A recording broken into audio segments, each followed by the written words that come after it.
ஒரு காட்டுல ஒரு சின்ன முயல் ஒரு நாள் கை காலெல்லாம் அடிபட்டு நடக்க முடியாம தவிச்சுச்சு. உதவி கேட்டு நரி, யானை, சிங்கம் எல்லார்கிட்டயும் போச்சு. ஆனா யாருமே உதவி செய்யல.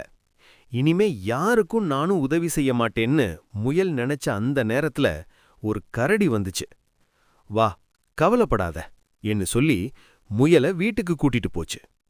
நீ மட்டும் ஏன் உதவி செஞ்ச என்று முயல் கேட்டப்போ கரடி சொன்னுச்சு, நானும் ஒரு நாள் இதே வலிய அனுபவிச்சேன். அந்த வலி வேற யாருக்கும் வரக்கூடாதுன்னு தான் உதவி செய்றேன். அப்போ முயல் புரிஞ்சிட்டுச்சு, உதவி கிடைக்கலன்னு நல்ல மனசை இழக்கக்கூடாது. நாமே ஒரு உதவியா மாறணும். மோரல்: நமக்கு கிடைக்காத உதவி மற்றவர்களுக்கும் கிடைக்காம போகணும்னு நினைக்காத. நீ கிடைக்காத உதவியாய் மாறினாலே உலகம் நல்லதா மாறும்.